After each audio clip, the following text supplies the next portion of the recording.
All right, man. This is episode number 82 of the Cozy Corner of Cinema.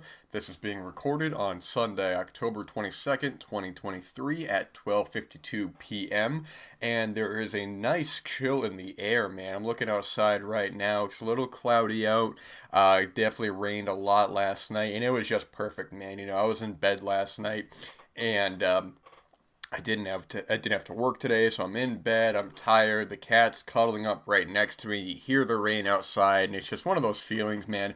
One of those situations that you really can't put into words. It's such a feeling of total warmth and coziness, and just being completely at ease that you really just have to experience for yourself. You really can't kind of put it into words and get the same kind of feeling, man. It's just not gonna happen. It's just those little moments throughout life that we really have to embrace and really have to be aware of. The little things that we don't really take for granted until they're way too late, and that could be any number of things, whether it be a good experience you had watching a film or being with acquaintances or anything. It's completely subjective, and only you will be able to know which feelings those are. So just being fully aware of the little moments throughout life that you really can't, really don't want to just let them go to waste, man. You really want to be aware of and be on top of it. It's just a totally beautiful thing. But we're full on in the fall season. The foliage is beautiful all around. The leaves are they look great, man. You're driving down, you're seeing just the beautiful colors of the reds, the oranges, the greens, the yellows. It's just absolutely breathtaking. The leaves are on the ground. It's getting colder. It's just brilliant, man. I love this time of the year. The end of the year is just, there is no favorite time of the year. It's completely ridiculous because all times of the year have their benefits, their advantages, and their disadvantages.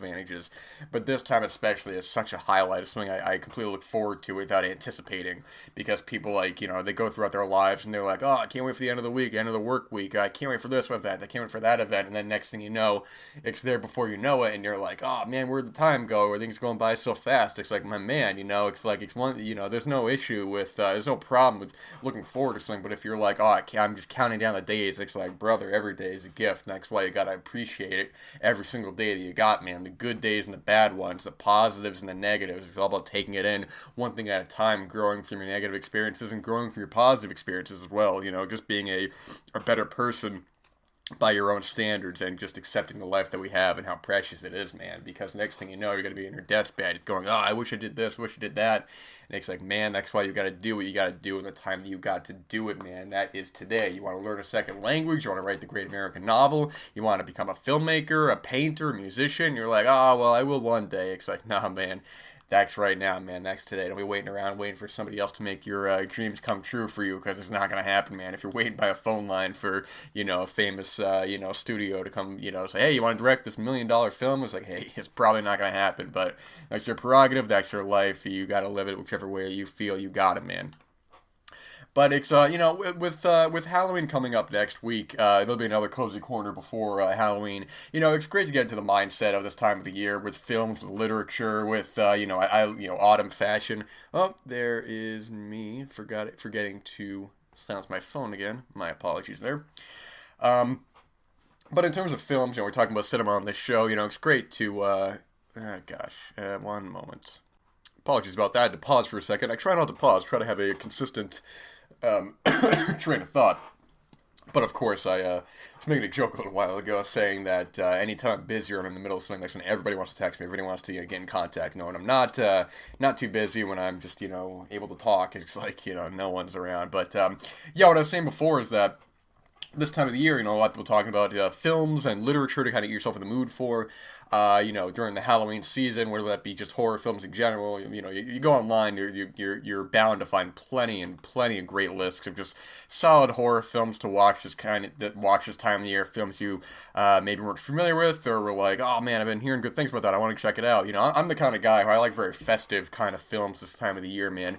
If around Halloween, I like films set on Halloween. I like getting into that mindset, into that feeling more so than just a horror film. But I'm also I like I mean, film fans, you watch all kinds of films all times of the year, horror, comedy, action, western. So it's sort of like, at this time of the year, I'm not specifically trying to watch solely just horror films. Actually, right now, I'm really only watching the 1993 films for the episode, for, the end of the month into November. But, I like films like, I like films actually set on Halloween. I like kind of lighter films. I like, last year I had a nice double on Halloween. I was watching Ernest Scared Stupid and Hubie Halloween, two very silly, kind of goofy films set on Halloween, but both immensely enjoyable, immensely cozy to watch. And, I may repeat that this year. I don't know. But, I'm more into that kind of stuff, sort of like if I'm watching like films around like Christmas time and all that, I want to watch films that are set on Christmas, not just around the holiday, But it's completely subjective. But what I wanted to say is that if you have the opportunity every year to take a look at what TCM are showing around this time of the year, they're any time it's around an event or a holiday or somebody passing, you're bound to find a curated selection of just quality titles that maybe you haven't seen before, or maybe you've been wanting to revisit. I'm looking on the website here, which I gotta say, I'm not trying to be a jerk, but I'm really not a fan of this website layout. It's like half the screen is just a bunch of stuff, then you have one little tab for the film showing. But I'm looking here, and they really started to show more kind of straight horror films closer to Halloween. Until then, it's a lot of typical programming that you would expect from TCM, but there are still a handful of titles here and there that obviously, if you haven't seen before, are just solid films. But I'm looking here on like October 25th, you have like a double feature at 12 and 1:45 of The Abominable Dr. Phibes and Dr. Phibes Rises Again. And actually, it's good timing because if, with Saw X that just came out, if you're looking for something kind of adjacent to that, of people being put in these kind of traps and, and all that, I've not seen Dr. Phibes Rises Again, but The Abominable Dr. Phibes from 1971 is a really terrific film. I've seen it a couple times now and actually just got a Blu-ray from Kino that has a double with both of them. But worth watching for sure. And also keeping in mind with Vincent Price, you have House of Wax from 1953, which is a very good film, early Charles Bronson role. That has a couple Blu-rays out. Actually, that Blu-ray that Warner Archive put out has Mystery of the Wax Museum on it as well, which I've heard is that is an inferior transfer than the actual Soul Mystery of the Wax Museum Blu-ray, which I would imagine so, because you're putting two films on one disc. But I remember somebody saying, I was talking to somebody, and they were saying that they were picking up, and I said I had that House of Wax Blu-ray, and I had it on there, and I don't remember what they said, but they said it was worth getting that Blu-ray as is. So I haven't even watched the film yet. But yeah, just looking here, man, there's a lot of like classic films, man, but a lot of ones that if you're into the genre, into a lot of these kinds of films, man, that, are definitely worth watching, are constantly in the general conversation, the general milieu that you want to get involved, or they want to get involved with. But at the same time, there's also tons and tons of great films being shown around this time that are not horror films or anything like that. I'm looking at you, they show them like Frankenstein, The Bride of Frankenstein, Horror of Dracula. See, I'm actually go on Halloween, because I'm October 30th and October 31st. So on Halloween, you got a pretty decent lineup of titles here. You got Suspiria from 1977, starting off at 1:15 a.m. The Crimson Cult, Plague of the Vampires, Rasputin, The Mad Monk, Taste of Blood of Dracula, The Mummy from 1959, Creature from the Black Lagoon, The Invisible Man from 1933, The Black Cat from 1934, Frankenstein, Bride of Frankenstein, The Wolfman, When a Stranger Calls, and Black Sabbath. So quality titles there, man. Good stuff. You got some 70s stuff, 60s stuff, some classics, so to speak. And, yeah, it's just cool stuff, man, So definitely, even if you don't have TCM, it's definitely good to keep these films in the general kind of conversation, because then you can be like, oh, yeah, of course, Black Sabbath, Mary Bob, I've always wanted to see that film, and write that down, and maybe pick up the Blu-ray, or stream it somewhere, or whatever it is, rent it from the library, Anything. It's just good to have these films kind of in the conversation, so you can come back to it later, even if it doesn't mean you're going to sit down and watch them verbatim. I've seen almost all of these, man, so I'm not going to rewatch any of these. I've seen almost all of these, and almost all of them multiple times, but either way, worth checking out for sure, man. And you look at your local area. If I'm sure there's probably cinemas or events happening. I already know there's cinemas around that are showing like Rocky Horror Picture on Halloween. They're showing like Dracula and stuff. So perfect opportunity to catch a lot of these films. If you want to go see them theatrically, you have the opportunity to do so. And I know like Fathom Events, who are more on a wide kind of general cinema kind of scale, they go to like AMC's and Cinemarks and stuff, and they always show interesting stuff around various times of the year. So yeah, just definitely be on that, man. Get into that mindset, get into the Halloween season. It's just beautiful, man. It's just a great time to be alive, man. And yeah, what I was saying before is that talking about the last, I call it the third act of the year, and because we're wrapping up the year, so to speak, with a couple months. This is an onslaught of just quality looking films that are coming out. Man, I talked about that a little while ago, but I think we finally kind of kicked it off recently with, which I won't really go too much into it and all that because it's a pretty popular film. It has already been talked about quite a bit, but Scorsese's new film, Killers of the Flower Moon, which I saw last Thursday with Leonardo DiCaprio, Lily Gladstone, Robert De Niro. I won't go too much into it or anything like that. I just want to mention it because because I already had tons and tons of reactions, tons of positive reactions. It's already getting plenty of Academy Awards talk, and it's just one of these films, man, where I got a similar kind of feeling when I came out of. Sorry about that. I had to pause once again. Of course, like I was saying before, anytime I record is when everybody needs to know everything about me. But anyways, what I was saying before is that when I walked out of this film in the cinema, it gave me that great feeling the same way that I got earlier this year out of Oppenheimer, which is these are big budget studio films with big stars, got a big cast, it's really greatly made, and it's a film made for a certain audience, and that's the audience of people who don't see films as truly just passive spectacle. And there's nothing wrong with that. Different films are going for different intentions, different kinds of films and all that.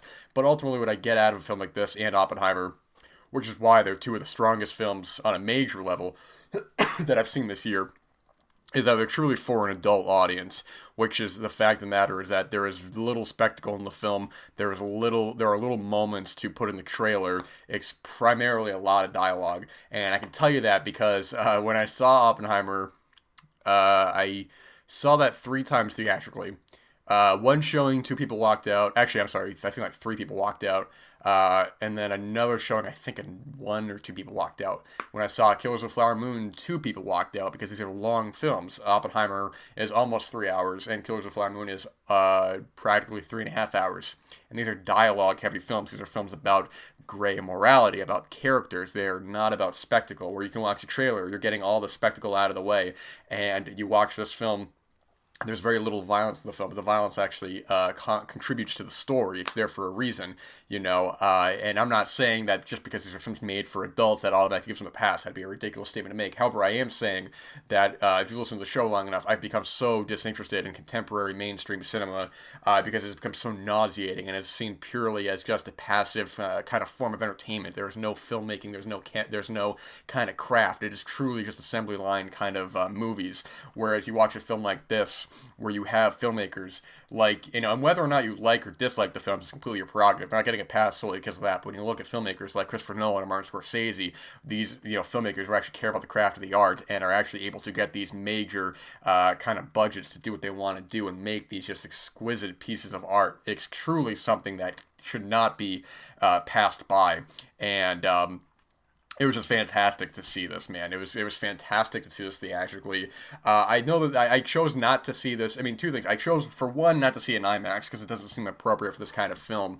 It's, like I said, it's primarily dialogue. I'm not really sure where the IMAX part of this comes in. I guess there's very little violence, very little kind of spectacle. And number two, I also chose not to see it for a second time so soon. It's a lot of film to take in, and I've been thinking about it for days now. And I went to the cinema again this past weekend to see something else. And I chose not to see this again because I want to let this sit with me for a while. I think I'm going to probably go ahead and rewatch it theatrically in maybe about a week or two. Just really let it sit. It takes a lot of film to take in. It's a lot of characters, a lot of character motivations, a lot of plot details, a lot of things that aren't said, and you're also looking into the real story of the Osage murders and stuff like that. But truly, I mean, Scorsese, I look at a film like this and it makes me so happy because we all get to exist in a point in time in the history of the world. We get to experience the art of Scorsese. We get to experience somebody who is in his 80s and is still making brilliant films like this, and especially The Irishman, which I think is one of his strongest films in his entire filmography. I think The Irishman is a masterpiece.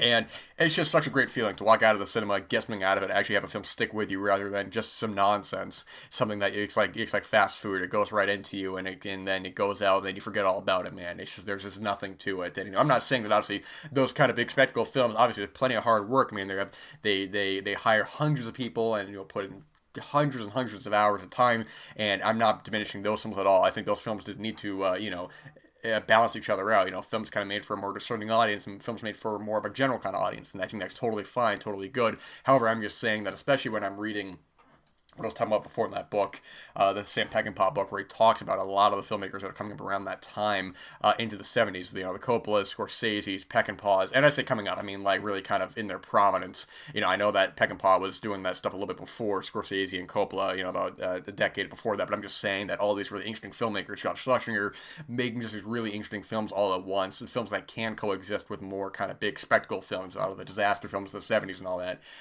They do need to kind of exist in it coexist in a way where I feel like what I wasn't getting out of contemporary theatrical cinema, and I'm saying like on a mainstream scale, because I'm looking at 2023 as a whole so far, and I have almost about 30 films so far that came out this year that I think are terrific, and that will make my, you know, that I'm gonna try to put together in some sort of list if need be. I'm not gonna make like a top 10 list or anything like that, because you know, there's just too many great films like that. But I am just saying that with the amount of quality films that are still coming out. What I said before, the idea that people are saying that, you know, they don't make good films anymore like that, it's just a completely wild statement. You know, you got to be more specific than that. Do they not make good westerns anymore? Do they not make good horror films anymore? Do they not make this or that? It's like, well, you know, then go from there. But the idea that they're not making good films anymore is completely wild. It's just a wild can make. I'm not very knowledgeable about a lot of music. You know, I'm more like kind of older music and stuff. But I'm sure there's plenty of great bands going right now that I'd like that I'm not familiar with. So, but I would never say that, oh, they don't make good music anymore. It's just like a ridiculous statement, man. It's just a completely wild statement. But either way, Dax, you know, we got tons of good films, tons of good looking films that are coming out for later in this year. But yeah, man, when it comes to like contemporary releases and stuff, the unfortunate part is that there's a lot of really great films that are coming out that really don't get any kind of attention. They get very quiet releases. And I'm talking about not just solely theatrically, but even when it comes to like home video and stuff, where unless you're constantly looking at like, you know, films that are just showing on video on demand, a lot of times the films, one, don't even get Blu-rays in the States, and two, if they do, they're very quiet releases with nobody really talking about them. I remember going to the library a little while ago, and they had their new releases kind of shelf, and there were a couple films on there that I hadn't even seen that long ago, that I was like, oh wow, it's already out, and like no one's talking about this, and it's gonna be lost in the kind of milieu of a lot of other films coming out, because this time of the year we have plenty of great looking films coming out. You know, I mean, by plenty of great filmmakers. Got a new Alexander Payne film, a new David Fincher film, a new Sofia Coppola film, a new Richard Linklater film, a new Ridley Scott film. I mean, it's just sort of like we got a lot of just great looking stuff coming out, man. But I'm just saying is that some of the smaller stuff, so to speak, smaller stuff. I mean, it's I think people maybe have different definitions on what is independent, what isn't. I mean, it's all in the eye of the beholder. There's no right or wrong answer on that, however you feel about it. But I'm just saying that I think, you know, if you're interested in a lot of contemporary sort of films, it's good to kind of get other opinions on it, get to, you know, experience sort of other people's perspectives on a lot of films, regardless if you know, agree or disagree on the film. It's just being aware of it. So, because that was my whole thing. Is that last year I was gonna make there was a list I was gonna make that I ultimately decided not to, because then it started to become kind of foggy about what exactly was being seen or wasn't being seen. Because I remember two of the films that I had seen that I liked a lot. Well, especially one that I loved, EO. And then a film that I liked a lot, All the Beauty and the Bloodshed, I thought were fairly underseen, even though EO's from, you know, Jerzy Skolimowski, who's, you know, made plenty of terrific films. I think it's pretty well known in the film kind of community. But then both of them get nominated for Academy Awards, so it's sort of like, okay, well, are these being talked about, or are they not? And then a year later, are they still being talked about? I really don't know. I can't really gauge that sort of thing, you know. I haven't met anyone who's seen either of these films, and these are like film friends, you know, acquaintances online and stuff like that, who I'm saying like, hey, this is worth seeing. EO's a good film. All the Beauty and the Bloodshed is a good film, and it's sort of like, yeah, I'll see it. So it's sort of like kind of hard to engage that sort of thing. But as well with that, I mean, we're now at a point in time where we have so much information, so easily accessible. I mean, we're now able to see so many more films, read so many more books than any real previous time in history. You know, before, you know, I talked about how someone like Pauline Kael would only see a film once, which, you know, on one hand I think is like, that's insanity, but at the same time you also got to remember that, you know, you have to go to the cinema. You know, you actually have to leave and do something. You can't just watch a film 10 times in your you know, your laptop. There's a laptop back then. There's nothing like that. So I totally get it, but at the same time, it's also a valuable time to be able to discover a lot of art, a lot of literature, a lot of cinema, because now we have the opportunity to not only just, you know what I'm saying with my 1993 in all my top 10 list episodes is that the amount of films that I'd come across because just of researching of, various websites, various lists by plenty of fans and stuff who are knowledgeable who can find these kind of deeper cuts or sort of these gems that are like maybe known but I haven't really seen a whole lot. Um, is so valuable. I mean, I look back on, I think probably each of my lists, I would say I've come across at least one film that I had no knowledge of previously that I was just like, wow, I just kind of blew me away, Then you end up recommending those films to your acquaintances, to maybe your confidants, whatever it is, man. And that's kind of how the conversation keeps on going. It's these kind of conversations, man, where it's not inane kind of pointless conversation about just nonsense, man. Just, oh, how's the weather doing? Oh, what are you gonna do this weekend? Oh, I don't know. I'm gonna hang out and do nothing with my life. Oh, that's great, man. Like I said, I mean, if I'm the acquaintances of my life, I want to actually get something out of the conversation rather than just banal, inane, just sort of. I mean, it's just filler, man. It's all just filler, man. Now, there's one thing, man. You make it small talk with a coworker or something. That's one thing. I have no problem with that. It's important to be polite as well. If I'm talking to a coworker who I don't really know a whole lot, and it's just back and forth, that's fine. That's one thing. That's not ruining my day. But at the same time, you're talking to somebody like you got somebody in your life, man. You're just like, you talk to them. There's just nothing out of it. You're just talking about nothing, man. It's sort of like if you're enjoying the conversation, then by God, man, you keep doing what you're doing. But there was just a point, man. I was just reaching. I'm just like, there is nothing out of these conversations, man. But now I talk to, I got plenty of acquaintances who can turn me on to great films, great literature. We have good conversations, good productive conversations. Maybe, whether we agree or disagree on a film, we have a good conversation about it. Maybe we get each other from a new perspective, new point of view, and that's how we further life's narrative, man, as well as our own narrative, man. It's sort of like by getting these new ideas, by getting these new sort of ways of thinking, of seeing, that really affects our own lives instead of just listening to like a think tank, man. It's like, recording yourself talking about something and just listening back to that, and that's all you listen to. It's like you're not getting anything out of it, man. You're just hearing yourself think. It's just wild as hell, man. But gosh, I just realized that I did not set my timer for this episode, so I don't even know how long I've been talking for. If you guys listen to any kind of previous episode, I talked about how the timer that is on the sound recorder app that I use is not totally accurate. There are times when it is a couple minutes. It says it's a couple minutes further when it's not. So I kind of am trying to gauge how long I've been talking for on this. So I might have to. This episode will be a little bit shorter than normal, but that's all right. But yeah,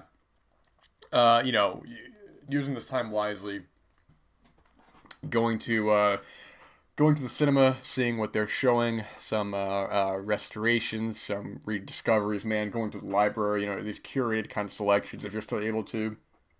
Going to like a video store or anything like that, which I know those are far less common now, and I wonder, how much of a comeback they can really make because unlike a book where you need the actual physical, book in front of you, and I know they have like ebooks and stuff like that, but still, I mean, it's easier to rent a book than it is to, if you're not trying to pay anything, you go to the library, you rent a book, man, you don't gotta pay anything for on a Kindle or what the hell are the Barnes and Noble ones called? Like Nooks, I think? Is that what, I have no idea, man.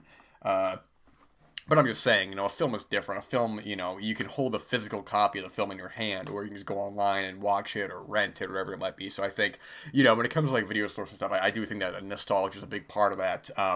But it is also discovery, man. You discover a lot of films that way. What I was talking about before is that now you're online, you can go on Letterboxd, you go on Google, or find these just really terrific lists. But at the same time, I look at something like, you look at like books that are curated lists. And to me, I found those far more valuable than a lot of online lists because then you're discovering a lot of films that were in the zeitgeist at that point in time or may have been unseen at that point in time that maybe don't have the best releases now or are unavailable now. So it's important to kind of get different sort of what's what I'm looking for, different sort of opinions from different perspectives, not solely from one resource. Finding these great film books or lists by people who are very knowledgeable or have seen a lot, it's just very important. But for the sake of time, I don't know how much longer I have to get into another topic, so I'm gonna probably cut this one a little bit shorter this time because I did forget to set the timer, so I don't want to start going into something and then find myself being over. So I like to keep it under 30 minutes to keep it nice, concise, and clean. the best I can. So I'm going to cut this one a little bit short. But anyways, guys, Halloween is next week. Get into that mindset. Enjoy the weather out there if you're able to live somewhere you get this beautiful fall weather. If not, that's okay. Get that fall mindset with the literature, with the cinema that you're taking in, with the art that you're taking in.